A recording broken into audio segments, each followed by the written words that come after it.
223 of the CRICKETher Weekly.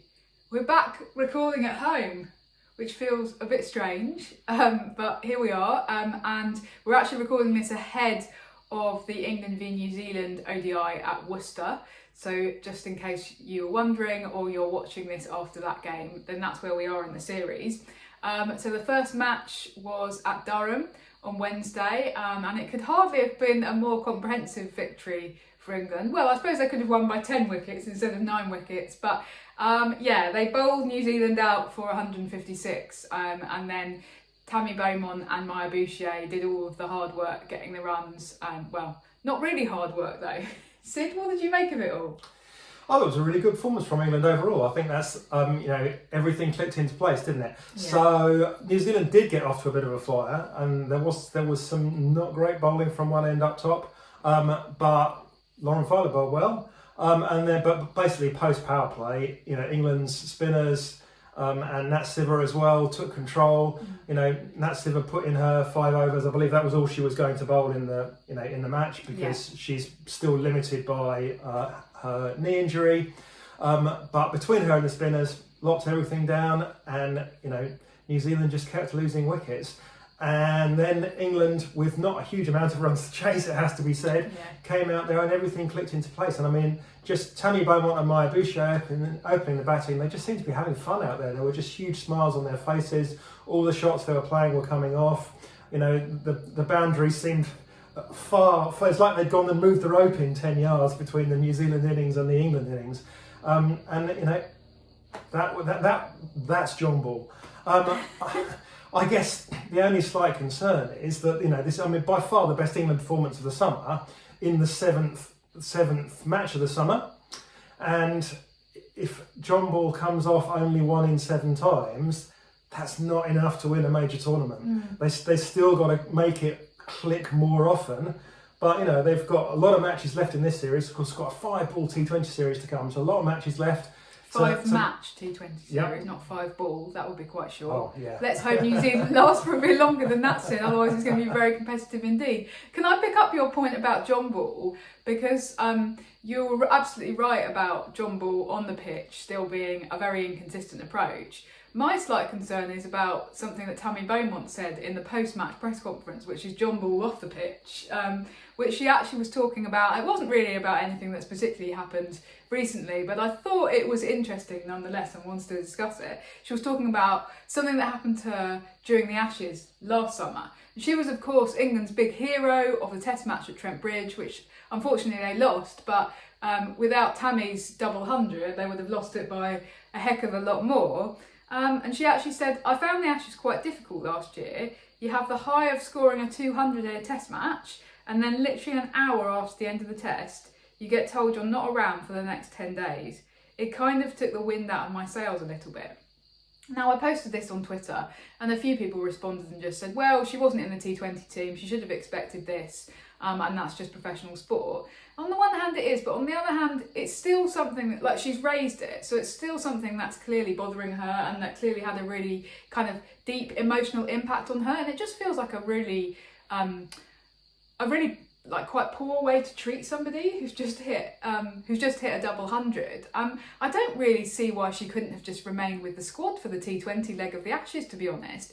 Even if Lewis had no intention of playing her, at least kind of keep her with everybody else together, and, you know, going through that multi-format series, because she then went on to say that actually then having to come back in for the final leg, which was the ODIs, when everything had gone so well in the T20s, and, you know, she felt that there was so much pressure on her coming back in at the top of the order, to not let the team down because she hadn't been involved in the T20 leg, and I think that's got to be really difficult for a player. So yeah, I just felt that was a kind of example of what I would say is quite problematic player management, actually. Yeah, it was interesting. It was interesting, first of all, because she was prepared to actually stand up and say it. And Tammy's not actually the kind of person that would have said that, like, totally off the cuff. She would have had she would have thought about, you know, whether she was going to talk about that kind of thing. And she obviously had something that she wanted to say there. And it's interesting that she's prepared to stand up and go, the management of this team is not all working right. Yeah. And while the people that are responding with, it's professional sport, I mean, yes, it is professional sport, and sometimes you're not going to be in the team, but it is beholden on the manager to kind of manage those players, and there are ways of doing that, and even the very best managers over the longer term can find that difficult. And we know this is the case. I mean, Charlotte Edwards is the classic one that's very good at this, and even she's had problems with starting to come through at Vipers because some players are feeling that they're never going to get that chance. But generally speaking, Charlotte Edwards has the gift of persuading people to kind of stay on board even when they're not in the first 11, they're not on the team. And if you haven't got that gift, then maybe you shouldn't be managing England, because the very best people should be managing it. It's up to you at that point to ensure that your players feel good.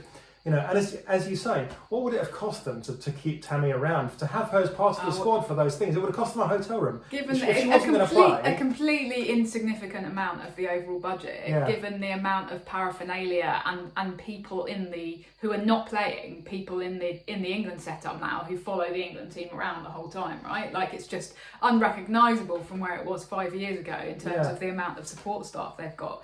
So it would have cost them a completely insignificant amount, and it also would have cost nothing to not have that conversation on the 5th day of the test as well.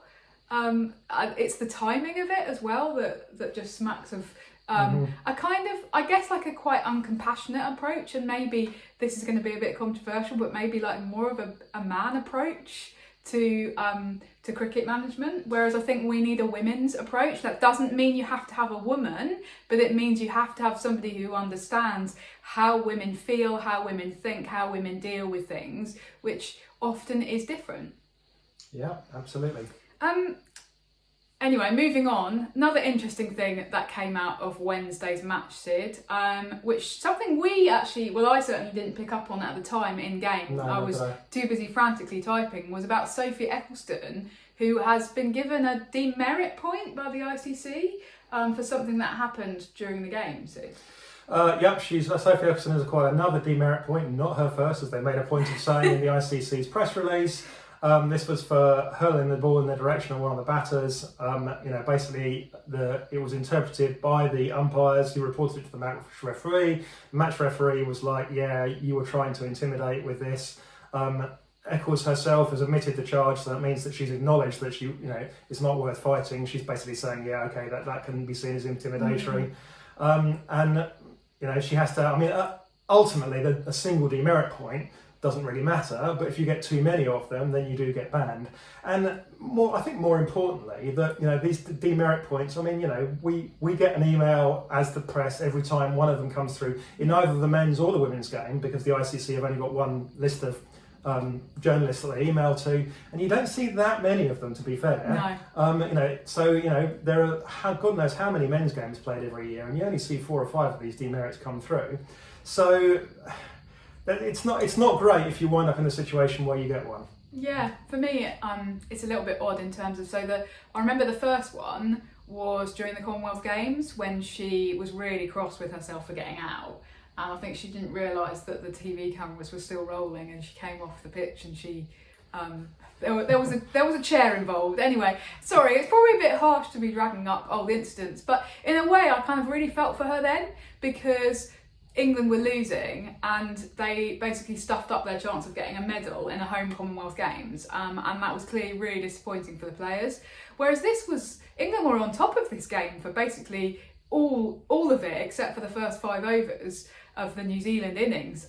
So I just found it a little bit difficult to kind of understand why you would do that at a point in the game where you were just, your team and you were just so on top, because Ecclestone bowled really well. And so, yeah, there's kind of that angle to it as well. I think that this also potentially feeds into the conversation about the next England captain and maybe vice captain as well, because Sophie Ecclestone has been kind of previously has had the vice captaincy as like a stand-in when Heather Knight was injured, and I think when Nat Siva-Brunt as well was also on her mental health break. They had Amy Jones as the captain and Ecclestone as the vice captain. Now you kind of look at this and you go, is this the sort of behaviour that we want from somebody in the leadership team? Maybe that's a bit harsh. And obviously sometimes people are given these roles and they step up and it makes the person. On the other hand, are we then kind of almost saying it's acceptable to behave like this and it won't affect your chances of getting a leadership role? Yeah, I mean, I think that ultimately we don't want people in a leadership role to wind up getting demerits. Yeah. Because those leadership roles, you know, the actual leadership bit and the figurehead bit is important. And I think that just doesn't just speak for this country. I feel that Australia, it will be the same thing. So, you know, if Alyssa Healy, you know, heaven forbid, ended up getting a demerit, I mean, you can't see how that happened, but if she did, then I think that there would be calls for her to stand down as Australia captain, because the Australians definitely see their captain as somebody that kids need to be able to look up to. Yeah. And I think that would probably be true with Heather Knight as well. And I think that Heather Knight knows that, and Heather Knight, you know, does keep control of herself. And you know, because Heather Knight definitely, you know, of course she has moments of passion, but you have to control these as a player, you know. And yeah, it's hard. Controlling your anger is hard. God knows, you know. As I said at the time of the chair incident, you know, I lose my rag sometimes. You certainly do. But yeah, frequently on the podcast. Yes, exactly. Viewers will be familiar with this. But we do hold the captain to different standards. Can I just aspects. say though that the counterexample to that is Harmanpreet Kaur. Yeah, I wasn't going to bring that one up. Okay, sorry. And that's quite interesting that. As we said, the BCCI feels slightly differently about demerit points. Yeah, interesting. Anyway, that's that one. So yeah, we'll be at Worcester. We're recording this on Saturday, so we'll be at Worcester tomorrow. Really looking forward to it. Hopefully, we're hoping for a little bit of more of a competitive game. I guess maybe, as Sophie Devine would say, sometimes you just have to throw one down the dunny and accept that you've got to move on to the next game. Yes. Now, Sid, as we speak, there is a women's test going on. They don't happen very often, although they have been happening a little bit more often of late. This is one that doesn't involve either England or Australia, which is an even rarer beast. This is an India v South Africa test. Now, how's it gone so far? Well, day one, India hit 525 runs. They finished up by declaring on 603 for 6, which incidentally is the highest ever innings total in a test. You wonder the extent to which India were aware of that and were kind of going after that I'm total. guessing they were. I'm guessing they were aware of the 600, so given that's where they declared. Yeah, so they've broken the record. Shafali hit a double hundred, joining a very elite club of women who have hit double hundreds in tests. Now, as we came on air, South Africa were doing not too badly in reply. They were 150 for 2. So it's not perhaps looking like the absolute walkover that we might have feared after day one.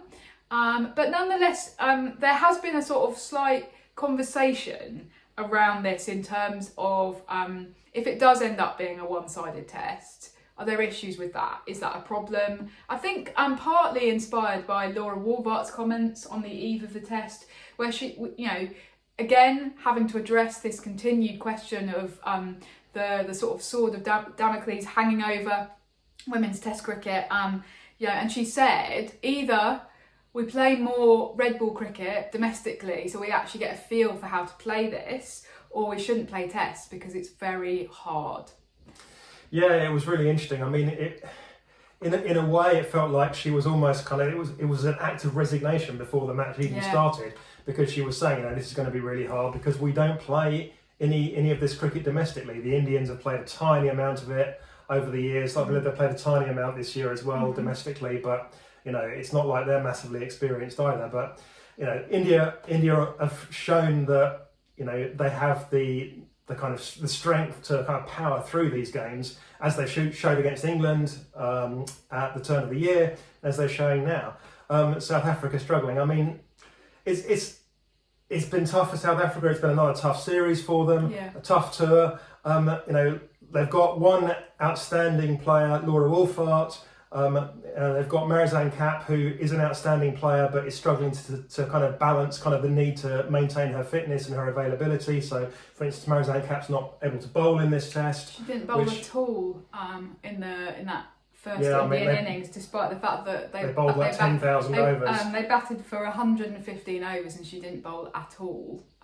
So I rather thought that even though they're obviously carefully managing her, we might see her send down a handful of overs, but no, she's not bowling at all. So you're right, they're having to really carefully manage that. Interesting that Sune Lee seems to have switched her bowling, which we hadn't actually clocked. Yeah, so apparently we didn't clock this at the time, but that she was bowling some off spin in the ODI series. Yeah. And she's bowled a bit of off spin here. She's obviously being very much used now as a. Even if the off spin becomes a thing, the suggestion is that she's going to be like very much like a batter who bowls occasionally. So maybe a bit more like Heather Knight rather than a proper all rounder like Anat Siva. But I just thought this was interesting because it's another little admission of defeat in its way, because they're saying that she's not going to get back to bowling her leg spin, and her leg spin was so good back in the day. Yeah. She was just such a gift and such a joy to watch, and she retained even in the last couple of years the ability to turn the ball. So I've seen her warming up and playing in the nets and things, and when she bowls it, she can turn the ball. The trouble is that she just lost her length completely, and even in the nets and things and bowling, she wasn't able to govern the length. Therefore, she was frequently bowling what would effectively be no balls, because they were either going to bounce twice or sail over the batter's head. So this is a safer option, isn't it? It's a safer option, it's good for South Africa to have that as an option. Yeah. I guess that one concern is that why isn't there the depth that they can use a proper off-spinning, all-rounder.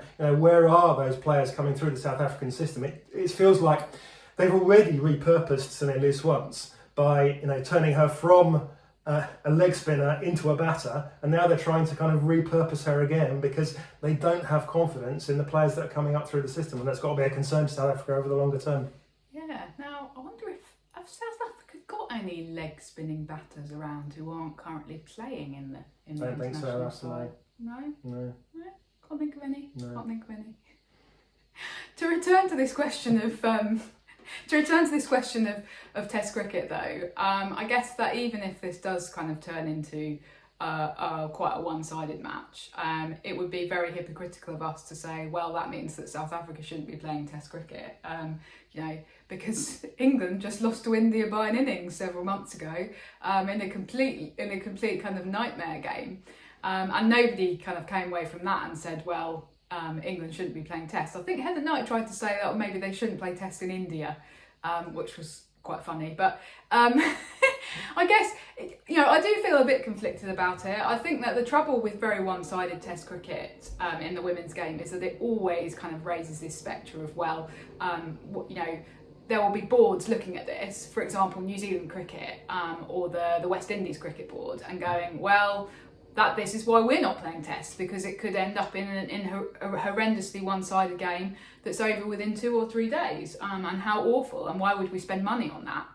But on the other hand, if we're going to support women's Test cricket, then we need to support it no matter what the results on the pitch are, because it's about the principle of women being able to play a format that many people still consider the premier format, right? So we can't just look at any one-off game and go, this tells us this about women's Test cricket. And credit to South Africa and the South African Cricket Board for continuing to give this a go, because they're doing what the New Zealand aren't, right? We understand that New Zealand were offered the opportunity to play a Test here in England. England insisted that there was no demand for it to be reciprocal, so that even if they played a Test here, it didn't mean England were had to play a Test in New Zealand next time they toured there, and they still said no. Whereas South African Cricket Board, have supported it, they have backed it. It will be really interesting to see now how they respond to their captain's call for, some domestic cricket, which is essentially what she's calling for here, in order to try and, push those red ball and those kind of declaration cricket skills. Yeah, I mean, the other thing, just to say quickly, is that it's the BCCI's attitude as well that has been quite instrumental in there being more women's Tests in recent years. Yep. And one of the reasons for that is that India are coming out and being so dominant, and you're giving Shafali Verma the chance to hit a double hundred and smash a load of sixes along the way. And the BCCI... She inspired and entertained. She inspired and entertained. No, she can't be doing that. That's what England do. She's stolen our mojo. The BCCI will love that, okay? It's great for the socials. It's great for them kind of building a fan base for these players. So that's brilliant. Obviously, the slightly concerning thing is that the BCI have been a bit fickle with this. And what happens if in a couple of years' time, India are suddenly on a losing streak in tests? And that's why, really, we need to formalise this by having some kind of women's test championship. Something that actually puts these in the future tours plan on a permanent basis. So that they aren't having to be negotiated on a case-by-case basis every time somebody tours somewhere else. That's what we really need. I remember a few years ago when Holly Colvin was the kind of sort of head women's cricket person at the ICC, I put it to her that tests should be, a part of the programme of the kind of the women's championship. That the ICC should require there to be a test played alongside the ODIs that constitute the women's championship. And Holly Colvin told me I was mad. She wasn't the first person to tell me I was mad, and she wasn't the last person to tell me I was mad. The landscape has changed. It's changed even in the last 12 months because you now have 4 nations playing Test cricket on a regular basis. When you had that conversation with Holly Colvin, it was probably only in Australia, right? It was before India's now you've got 4. You've at least got the opportunity for there to be some kind of and you've got all the big quadrangular boards as Test well, because you've got championship. England, Australia, and India. Yeah. And between them, those boards can make stuff happen at the ICC. Absolutely, and they should be doing that, because what we don't want is for this to be some kind of temporary reinvigoration of Test cricket, and to be then having to have these same conversations in 5 or 10 years' time. Maybe we'll still be recording the CRICKETher Weekly in 5 or 10 years' time, Sid, who knows? Anyway, thanks for tuning in, everyone, and we will see you in a week. Bye-bye. Bye.